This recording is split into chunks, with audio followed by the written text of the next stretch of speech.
گفتوگۆکەین لەگەڵ زۆر بەڕێز کاک سەرتیب جەوەر چاودێری سیاسی لاولێرە و لەگەڵمانە. کاک سەرتیب سڵاوت لێ بێم کاتت باش، سپاس دەکەم، سواز بۆ بەشداریکردنت لەگەڵمان. بڕوا دوایە کەی سەرک وەزیرانی عێراق هەڵدەبژێرێ، سەرک کۆمار کەی دەست نیشانەکرێکەکەی هەڵدەبژێرێ و ئەو کێ ڕادەسپێرێ بۆ سەرک وەزیران. نووسینێکرد نووسیوە ینی باز لەوە دەکەی کە ڕەنگە هەڵبژاردننی سەرک وەزیران زۆر دوا بکەوێ. لەوێدا باز لەوە دەکەی ڕەنگە 6 مانگی پێ بچێ بۆ بکەوێتە دوای پرۆسی دانوستانەکانی ئێران ئەمریکاوە. ئەمە لە چیوە سەرچاوی گرتووە؟ بە پێی ڕێکاری دەستوری مەفروزە دوای هەڵبژاردننی سەرۆکی پەرلەمان سەرۆکی کۆمار هەڵبژێردرێ بۆ سەرۆکی کۆمار گەورەترین کوتلەی پەرلەمانی و سەرۆک وەزیران ڕاستپێرێ بۆ پێکهێنانی حکوومەت. بەڵام لەبەرەوەی مەوزوعی سەرۆک وەزیران ینی کاندیدی سەرۆک وەزیران لە ناو شیعەکان تووشی گرفت بووە. پێم وایە تا سەرۆک وەزیران وەکو کاندید یەکلایی نەبێتەوە، پرسی سەرۆک کۆمار یەکلایی نابێتەوە و ینی هەڵبژاردن بۆ سەرۆک کۆمار ناکرێ. بۆیە من پێم وایە دوا دەکەوێت و هۆکاری یەکلایی نەبوونەوەی سەرۆک وەزیران یەکەم ناکۆچی ناو شیعەکانە، دووەم ناڕەزایەتی ئەمریکایە لەو کاندیدی کە تا ئێستاکە ئەعلان کراوەش نووری مالیچیە و مەوزوعی ململانەی نێوان ئێران ئەمریکا بە ڕاستەوخۆی کاریگەری لەسەر خۆی یەکلاییکردنەوەی شیعەکان هەیە. ئەمریکا ڕەنگە تا دوای یەکلاییکردنەوە و بەلاداخستنی گفتوگۆی لەگەڵ ئێراندا یەکلایی نەکاتەوە. پێم وانیە بپڕژێتە سەر یەکلاییکردنەوەی سەرۆک وەزیران لە عێراق. ڕەنگە ئەو کەسێک کە دەبێتە سەرۆک وەزیران هەرچۆنێک بێت دەکەوێتە ژێر کاریگەری هەژمونی ئەمریکا و ڕەئی ئەمریکا، هەرچەندە پێشتریش ینی چ سەرۆک کۆمار بوو بێت، چ سەرۆکی پەرلەمان بوو بێت، چ سەرۆک وەزیران بوو بێ، هەر لە ژێر کاریگەری ئیقلیمی و کاریگەری ئەمریکادا هەبووە. ینی مەبەستمەوەی لە خولەکانی ڕابردوو. بەڵام بۆ ئەم خولە لەبەرەوەی ئێران لە تەنگژێکی جیاوازە ڕەنگە ئەمریکا بخوازێت یان حەول بدات کەسێک بێ بە سەرۆک وەزیران جیاوازتر بێت لە سەرۆک وەزیرەکانی پێشوو، کەمتر لە ژێر کاریگەری و کەمتر لە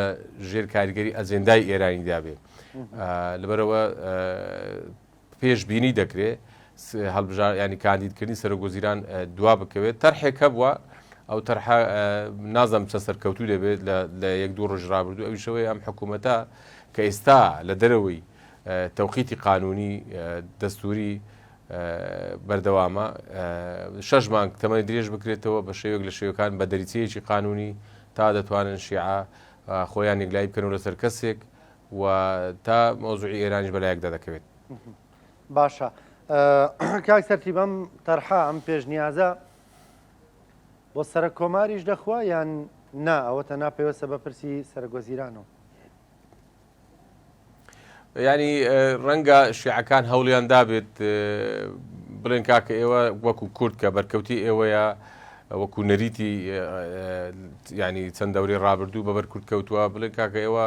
کورد ڕێکەون دوای ئێمە سەرۆک وەزیران یەکلایی دەکەینەوە. بەڵام لە ڕاستیدا گرفتەکە گرفتی سەرۆک وەزیرانە و مۆزوعی سەرۆک کۆمار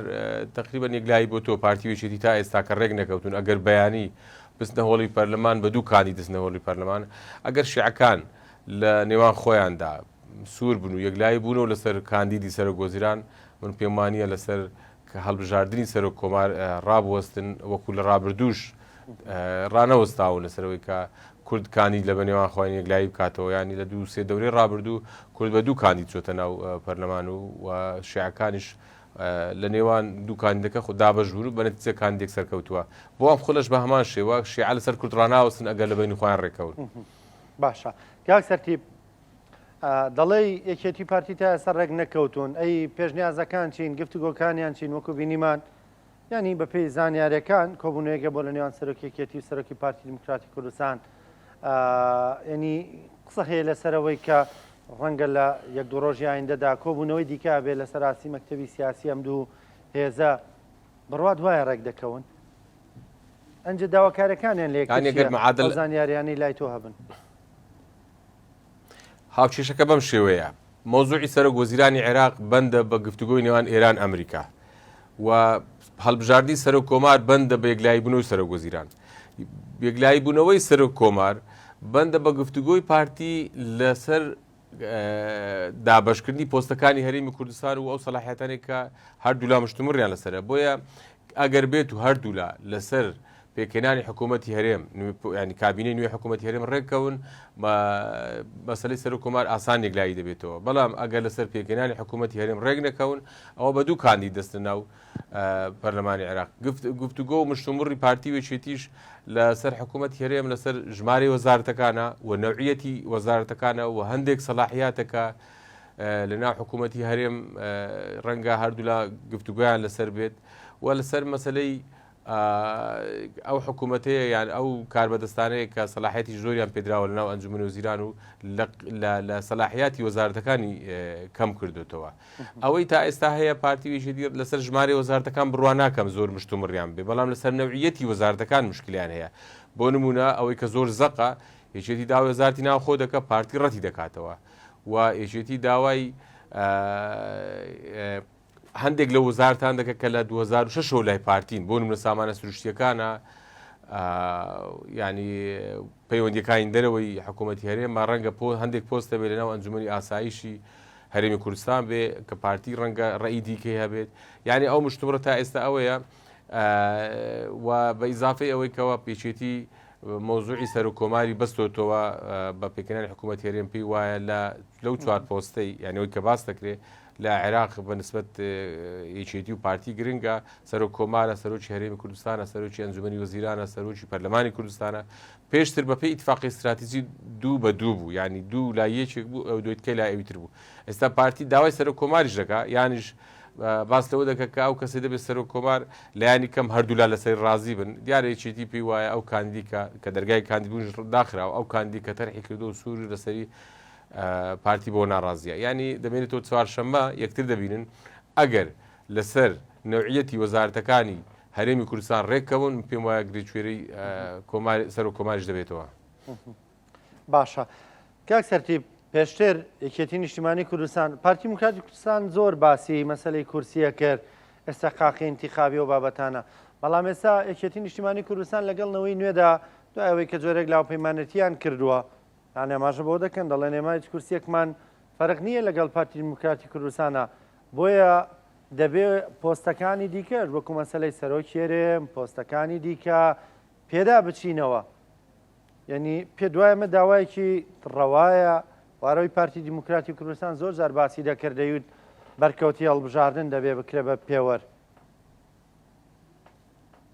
بەخۆی بە پێی منطقی دیموکراسی بێ زۆرینەوە کەمینە حەقوایە ناو پەرلەمانی کوردستان بخوات ینی بە پێی منطقی زۆرینەوە کەمینە حکوومەت پێک بێنجێ و چ حزبێک بەتەنیاوی یان بە تەحالف لەگەڵ حزبێکی کە بێ یەکێتی ئەن مشتمڕ پارتی وێکێتی هەتا پێش اتفاقینەوەی نوێ لەسەر بنەمای 23 بە 39 بوو بەڵام دوای ئەو ڕێکەوتنێکی یەکێتی کردی لەگەڵ نەوەی نوێ بارودۆخەکە گۆڕاوە ئێستا بووە بە 38 بە 39 و پارتی تەسەورەکەم نەیەوێت تەعامل لەسەر ئەو بنەمایە لەگەڵ بۆ ڕێککەوتن لەگەڵ یەکێتی تەعامل بکە ئەمە هیچکێ لە گرفتەکان ئێستا پەیدا بووە و ینی بخۆ دەزانی ئەمە ململانەیە و وەسیراعە لەسەر دەسەڵات و هەری کە دەیەوێت بە جۆرێک لە جۆرەکانی یاری دەسەڵات بکە و ئەو ئیتفاقی کە یەکێتی کردوی لەگەڵنەوەی نوێ ئیتفاقی سیاسیە بە نەتیجە دوو حزب لە نێوان خۆیان کردویانە قسەیەک هەیە لە یەک دوو ڕۆژی ڕابردوو گوێمان لێ دەبێت ئیش ئەوەیە حکوومەت پێک بهێندرێ یەکێتی لەو بەشەی کە لەگەڵ پارتی وەری دەگرێت یان ئەو ڕێککەوتنی لەگەڵ پارتی دەکە بیداتەنەوەی نوێ یاین ڕەنگەنەوەی نوێش بێتە ناو بێتە ناو حکوومەت ڕەنگە پارتی پێی خۆش نەبێ ینی لەسەر ئەو بنەمایە تەعامل لەگەڵ ینی لە گفتوگۆ لەگەڵ یەکێتی بگاتە ڕێککەوتن لەسەر بنەمای 38 بە 39 بەڵکو ڕەنگە حەز بکە 23 بە 39 بێ من پێم وایە ئەگەر بێت و لەسەر سەر و کۆمان ڕێک نەکەون گرفتی ینی پێکردنی حکوومەت هەرێم ڕوبەڕووی گرفت دەبێتەوە و ڕەنگە یەکێتی پێداگری لەسەر ئەو بکە لەسەر بنەمای 38 بە 39 کورسی مەعاملە لەگەڵ پارتی بکە باشە کاک سەرتیب خوێندنەوە چییە بۆ ینی و دۆخی ئێستا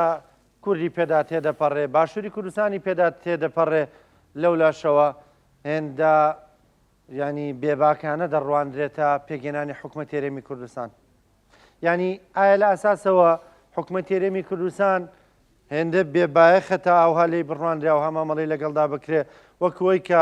نوێکردنەوەی یان نوێنەکردنەوەی وەکو یەک وابێ یان ئەم منتیقە لە چیەوە سەرچاوی گرتووە ینی هاوڵاتیەکی یاسایی هەست بە مەترسیەکان دەکات لەسەر کورد بەڵام ئەوانەی لە لووتکەکەدان لە سەرۆکی حکوومەتەوە ئایا هەست بە مەترسیەکە ناکەن یان وەکو کورد دەڵێ کاریان دەڕوای تر پێویستیان بە نوێکردنەوەی نییە. ڕاستیەکە ئێستا چ لەوانە بەپرسی کە دەسەڵاتدارن و بڕیاری هەرێمی کوردستانیان بەدەستە و ینی بڕیار بەدەستن چ لەوانەش بپرسی معارەزەن چ لە هاوڵاتیش بپرسی لە کوردستان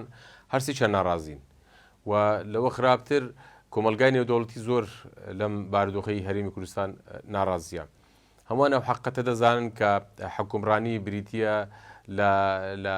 دامەزراوەکانی دەوڵەتداری و دابینکردنی عەدالەت و ئەمنیەت و دابینکردنی خزمەت گوزاری و هەموو ئەوانەی کە باسی دەکەم کەم و کوڕیان تێدا هەیە و لە خلالی ینی دەتوانین بڵێن بۆ 15 ساڵی ڕابردوو هەرێمی کوردستان بە تەنگژەیەکی زۆر خراپدا تێدەپەڕی ینی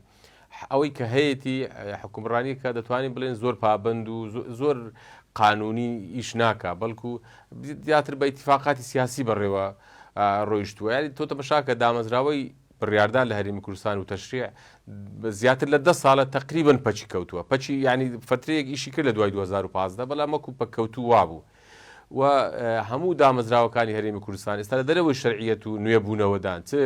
حتا لە ڕێکخراوەکانەوە بگرا ئەو قسانە دەیکەم دووبارەی حەقیقەتەن لە ڕێکخراوەکان بیگرات دامەزراوە ڕقابیەکان بیگرە لە حکوومەت لە مؤسسەی قەزایی ینی شبه پەچی کەوتووە بەشێکە لە ململانی سیاسی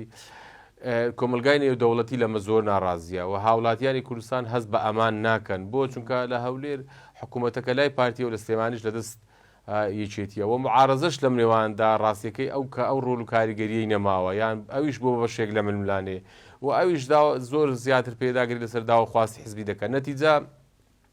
پێداگری و دەمارگیری حزبی زاڵە بەسەر مەسئولیەتی گشتی یعنی ئەوەی کە حزب بۆ خۆی دەیخوازێ ئەوە گرنگترە لە بەرژەوندیە گشتەکە بۆ هاوڵاتی بۆیە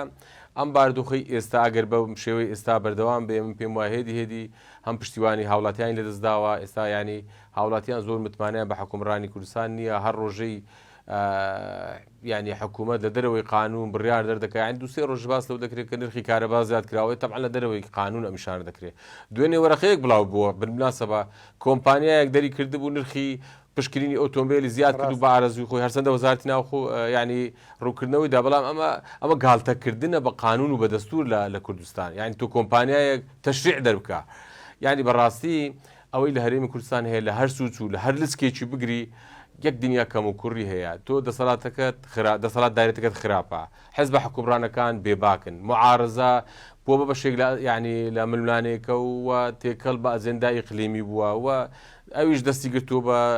بە بەرژەوەندی گشتی تاکە کەس ناڵێم خۆ پیاوی زۆر خاوێن لە پەرلەمانە لە پەرلەمانی عێراقا ئەندام پەرلەمانی زۆر باشێ بەڵام بە تەنهان و ئیشیان پێ ناکرێ و یان کاریگەریان لاوازە و خەڵکیش بێ ئومێد بووە لە ئۆپۆزیسیۆن ینی ئۆپۆزیسیۆن مەفروض بوو کە ڕۆڵێکی دیکەی هەبێت ئەوش ئێستا ئەو ڕۆڵی جارانی نەما و ناتوانێت لە پەرلەمان داخرا و لە شەقامیش وجودی نییە بۆیە پێم وایە هەرێم بە ئاراستەیەکی خراپە خراپترینیان ئەوەیە کە لەم ماوەیە دیارە هەم پارتیویچێتی فشاریان لەسرە و هەم وڵاتانیش گەیشتونەتە قەنەعات کە ڕەنگە برسیان لێ بڕابێ ینی تااقەتیان نەمابێ ئیتر پارەت بدەنێ بۆ موچەی پێشمەرگا پلانت بدەنێ بۆ یەخستنەوەی وەزارەتی پێشمەرگە و هێزی پێشمەرگە یا حکوومەت هەرێم ینی پارتیوێچێتی نایکەن ئێوە چ منتقەیەکە ملەتێک 100 ساڵ بێت بچەوسێنرێتەوە لەلایەن وڵاتان لەلایەن ئەگەر ناوی لێ بنێن داگیرکەران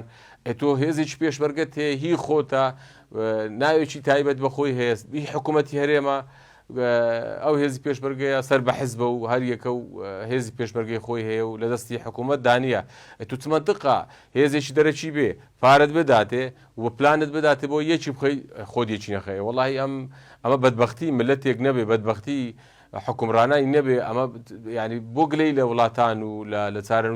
ڕەشی خۆمان بکەین و سبەی دووسبەی بین خەتاباری خراپبوونی ینی دۆخەکە بخەینە هێزە دەرەچیەکان یان بخەینە ملی زەمانە بەداخەوە تەبان کاک سەرتیب ئاماژەت بۆ کردووە لەو تارەکەدا دەڵێی ڕەنگە چوارشەمە دانیشتێکە بێگەر باسێکمان لەو زانیاریە بۆ بکەی ئەو دانیشتە چییە چۆنە بێ کێ تێدا بەشدارە بن؟ ئەوەی کە زانراوە تا ئێستا ینی ڕستنی پشتڕاست نەکراوەتەوە ئەوەیە کە ڕۆژ چوارشەمە کۆبنەوەیکی بەرفراوان لە نێوان پارتی و چێتی بەڕێوە دەچێت ئەگەر بکرێ ینی بەرپرسانی ژمارەیەک لە هەردوو حزب ئەوانی کە بڕیار بەدەستن لە سلێمانی و لە هەولێر بەشدار دەبن لەبەرەوەی بینی کۆبنەوەی ڕابردوو ئەوەی لەگەڵ کاک مەسعود بەڕێوە چوو بڵێن سەرۆکی یەکێتی و جێگری سەرۆکی حکوومەتی هەرێمی کوردستان لە یەکێتی ماوەکەی کەمە لەگەڵ ئەم کۆبنەوەی پێ دەچێت فشاریان لەسەر بێ و دیسان شانسێک بدەنە یەکتریش بۆ ئەوەی ڕێککەون لەسەر پۆستەکانی بەغدا بە تایبەتیش سەرۆک کۆمار و گفتوگۆی پۆستەکانی حکوومەتی هەرێم و